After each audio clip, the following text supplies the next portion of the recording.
You're listening to the Air Hug Community Podcast.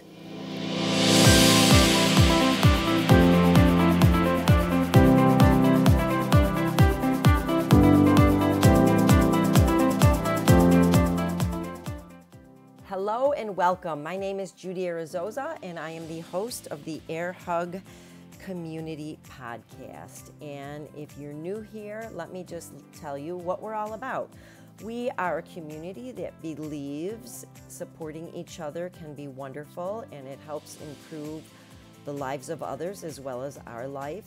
We believe in living well, and that includes physical fitness, eating well, but also mental fitness. We believe that movement should be fun, and that eating to live better should also be fun and delicious. We have conversations and stories from guests and myself that are often inspired by the thousands of conversations I've had one-on-one with working with women over the last dozen years, but also with conversations with several of my besties with our one-on-one walks that we love to take together. So have a listen, and I'm really glad you're here. Thank you so much for joining in. Have you ever heard this? I'm sure you've heard this, but I'm going to repeat it anyway. It's a great way to start the discussion that we're about to have. When you change the way you look at things, the way you look at things changes. So let me ask you this. Do you love preparing your food and consider it self-care and a blessing? And if not, why not? I mean, let's think about it. There's nobody better to care for than yourself. So there's that. All right, so let's talk about different ways to actually approach healthy eating. And one of the ways, the way that we're going to focus on today in this episode is macronutrients. And so let's start right at the beginning. What are macronutrients? Well, the main macronutrients are protein, carbohydrates, and fats. And then there's another category, but it's not really a nutrient, and that's alcohol. So it cracks me up when people say, first of all, a little segue here, that certain alcohols have like no carbs, and like, right, because they have alcohol calories, and those are empty, and they don't have any nutrients, but they're a different category of calories. Woo, tongue-tied already. So macronutrients are basically different categories of calories. And why are they important to understand the difference between them? Because they each play different roles in our bodies, and we need all of them except for alcohol, but of course I just said it's not a nutrient. So let me go into this really quickly. I'm going to keep this brief and try to keep it from being boring, but I do happen to find it fascinating, so hopefully you'll find the fascination in my description here. So let's start with protein. Proteins are amino acids, and why are they important? They're broken down into amino acids, right? They come from amino acids. So our body basically has a pool of amino acids floating around at any given time, and we need that pool of amino acids. And the reason we need it is because these amino acids are important for muscle maintenance, so maintaining our muscle, repairing our muscle, growing new muscle, preventing us from losing too much muscle so that we can basically support our structure, right? It's one thing to have a skeleton, but we have to have muscles to move it. Okay, so it's also important for, and I found this fascinating, amino acids are important for mood and mood regulation, and of course also for neurotransmitters. So that's a lot, right? So we need protein for all these things. And I think one of the things that the women I talk to struggle with the most is understanding that they need enough protein and prioritizing it as a macronutrient. And I think it's almost like so many women talk about not getting enough protein. So we'll talk about that. All right, the next one we're going to talk about is carbohydrates, which right now seems to be demonized in so many of the popular diets that are going around. But carbohydrates are important. We don't want to eliminate carbohydrates from our diet. So carbohydrates are always broken down into sugars, and that's not a bad thing either. They provide energy for our brain and our body, the rest of our body, and they also are stored. Yes, they do get stored as fat, but they're really important. We need to have some fat on our body. You need to have some fat on our body actually to also help make hormones. We need to have fat on our body for lots of other reasons. But again, we want to find that balance between having enough energy and too much in storage. So we used to always think that fat was the culprit with fat storage, but now we understand that it's not fat alone and it's not carbohydrates alone. And that balance is very tricky, but we'll also talk about that. So the third macronutrient, do you hear that? Really, Opus? You don't need to growl. He's growling out the window.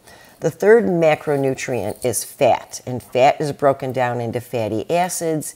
Fatty acids are also very important for our body. They form certain body structures.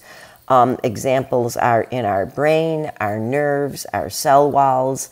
And think of things like there are some of our organs that have to be made from fat-soluble cells more than water-soluble cells, such as our bladder, right, for obvious reasons. If our bladder was made from water-soluble cells, then it wouldn't hold water, right? Wouldn't hold fluid. All right, anyways. So macros are very important because they impact not only our body weight, very obviously they impact our body weight, but they also impact how we feel, how we move, and how we behave. So I always think of the statement, sugar made me do it, right? It's not entirely wrong to actually think that, but it's interesting because not everyone needs the same amount of macronutrients. Of course, we all have different bodies and they all react very uniquely depending on our unique genetic makeup, you know, things like how we sleep, how we rest, what's going on in our life. And even within our own person, it can change from time to time. So it's one important thing I want to say is if you're going to start a macro plan, is to trust the process and stick with it for 2 weeks consistently before you make any judgment on if it works or not, okay? And that's with any plan that you're actually going to take on and attempt. So let's talk about calories versus macros. So first of all of this is actually an imperfect science. And it's imperfect because it's based on information that we're getting from another source that tells us either what the calories or macros are in a certain food. And so there's margin for error. And so we have to, while we want to be consistent, we don't want to be obsessive and jerky about it, right? And the thing is, with calories, if you hit your macros, you don't have to worry about calories. And I think it's very hard to get people to think away from hitting calories. If you're hitting your macros, your calories, and it's a plan that is right for you, or that we think is right for you, your calories are going to be in range, whether you're trying to maintain weight, you know, grow more muscle, or whether you're trying to lose fat. So those would be the three situations, right, that we're in at any given time, right? So all of these are estimates. They take some experimentation, is what I'm trying to say, to find a formula that's in alignment with your goals and also with your body. So it's also helpful to obviously improve our health in any one of those three situations. Maintain, right, build up our muscle, especially if we're older and we're losing muscle. We want to maintain what we have, or to lose excess body fat. So I think the biggest obstacle that people find with a macro plan is the anxiety over tracking and weighing. And so that's why I started with, if you change the way you look at things, the way you look at things changes, right? So some people think that weighing and tracking food can be a sign of an eating disorder because you can get too obsessive about it. And I'm not going to really argue with that, because I think in some situations that could be a possibility. But I think most people don't stick with it long enough to actually get to that point. But there are people who can become obsessive. And so you just have to, you know, be aware of that and basically remember that the key here is flexibility. right? That's the big thing. Don't forget that this is all about flexibility. So when I create a macro plan for people, yes, we want to hit our macros, but we also want to do things like make sure we're hitting enough fiber. So you don't, for instance, want all of your carbohydrates from processed food. Let's back up and talk a little bit about quickly, like just as a quick example, what kind of foods are protein, what kind of foods are carbohydrates, and what kind of foods are fats. So first of all, many foods are a combination of 2 or 3 macronutrients. Let's take, for example, an avocado. An avocado has some carbohydrates, some fat, and a little bit of protein. Let's take nuts, for example. Nuts are a great one because everyone thinks that nuts are a great source of protein. Well, nuts are, the majority of the macronutrient content of nuts is fat. And then the next line down would be some protein and a little bit of carbohydrates. So nuts are a food that are all 3. So animal protein. Okay, animal protein is generally protein and fat. There's very little fat-free unless it's really like leaned out animal protein that is just protein.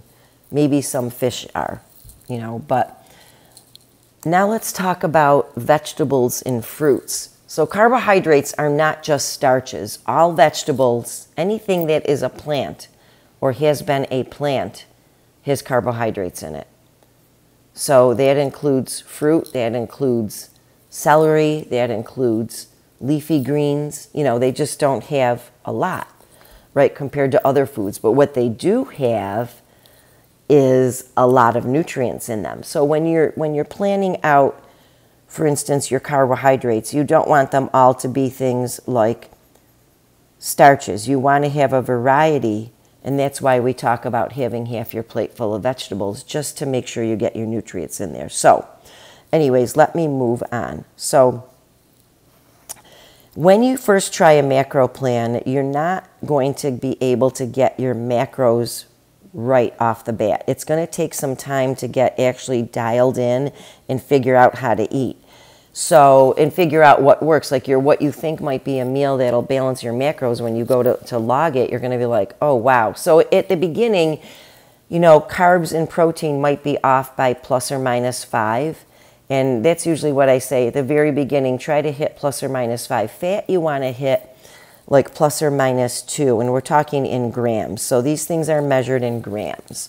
So when you look at like labels or you look at a chart, by the way, I like to use the USDA reference for things like Whole Foods, that don't actually have a label that you can scan.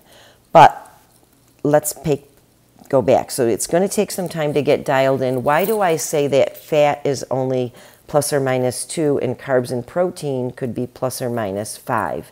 This is just my general rule of thumb. But just so that you get a frame of reference, generally speaking, and these are rounded numbers, a carbohydrate has about 4 calories per gram, and a protein has about 4 calories per gram. A fat, however, has about 9 calories per gram. So do you see that if you're off a lot with your fat, you're actually going to be consuming a lot more energy than what you need, versus if you're off a little bit with your protein and carbohydrate, it's not going to be as big an error. So that's what you have to keep in mind. So, all right. So in order for this to work, it's imperative that you weigh and measure your food. You cannot estimate a palmful here and a palmful there. Not at the beginning. You're really going to have to work at it. So that's okay. See it as treating this is self-care. I see this as self-care 100% of the time. It's taking care of yourself. Maybe it takes a little bit more work in the beginning, but after a while it becomes automated. Your food scale lives on your counter. It's no big deal. And if you have meals that you repeat, it's easy, because if you're using something like MyFitnessPal, you can save a meal, and just bingo copy it. Like for me, breakfast is very often the same. But let's take an example here about using a scale in estimating. So I thought that I could estimate chicken thighs, boneless, skinless chicken thighs that are cooked, even after all these years.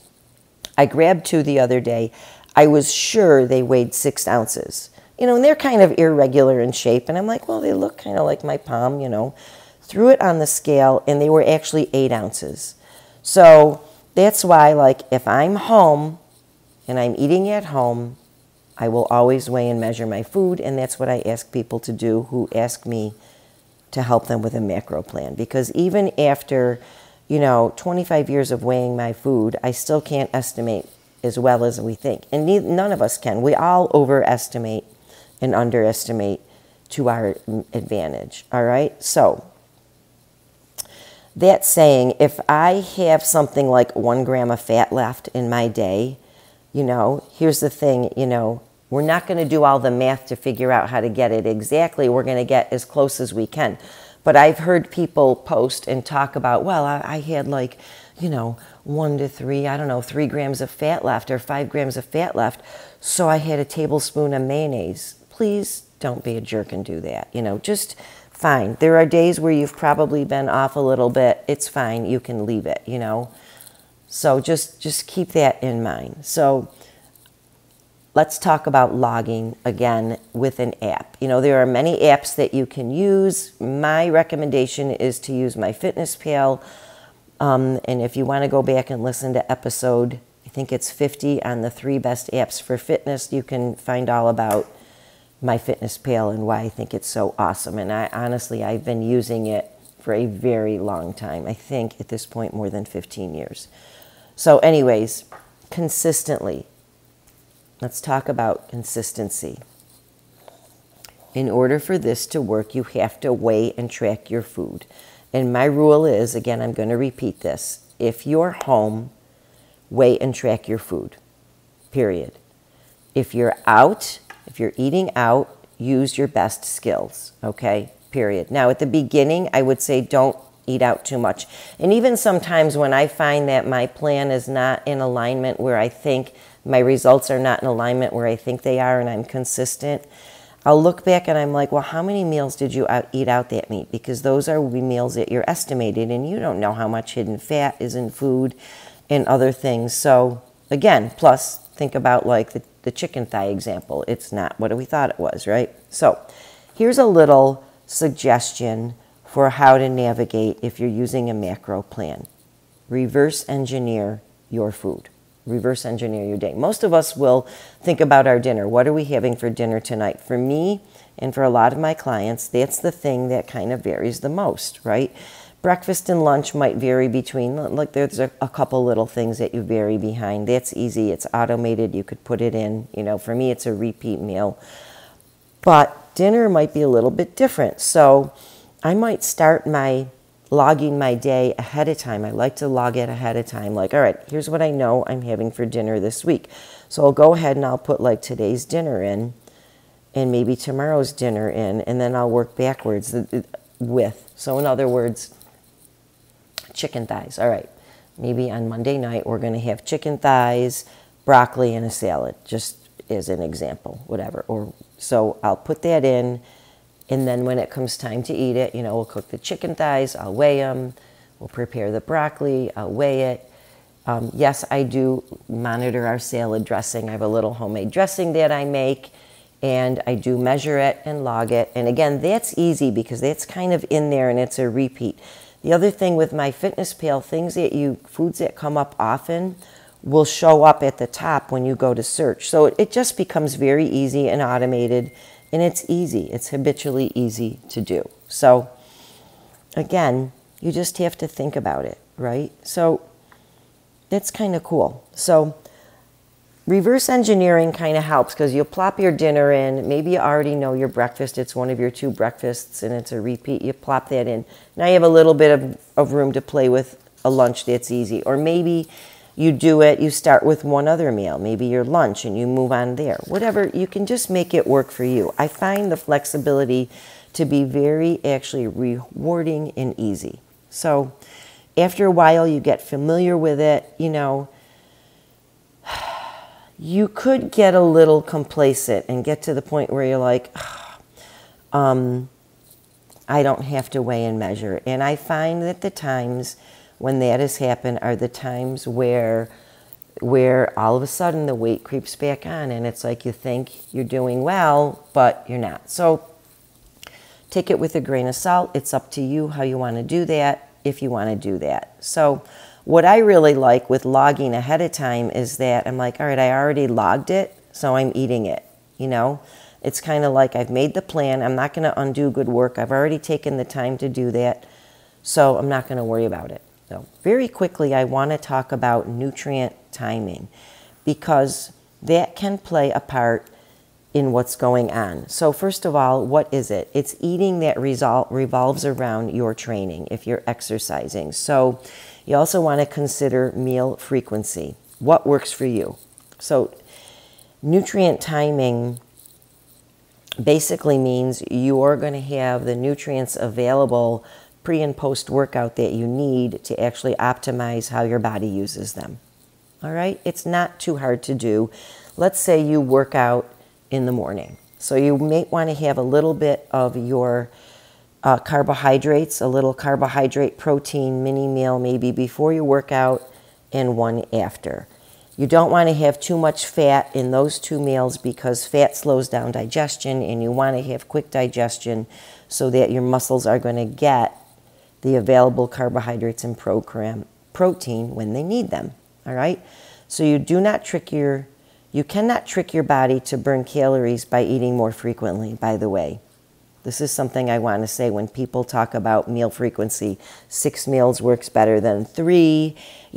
Actually the studies have been done and it really is not a big difference. So over time. So if you like to eat 3 meals or 4 meals, do it. And I used to always counsel people, if you're a 4-meal person a day, eat 4 meals and stick to it. And I really don't believe that anymore because I think, again, your body changes, things change. And so if you want to eat 3 meals one day and 4 the other, just make it fit into your macros and that's fine. Remember, it's very individual. And again, you change from time to time. So sometimes people like to eat 5 to 6 times a day. Other people are like, it's exhausting. You're always in the kitchen, either prepping or cleaning up food.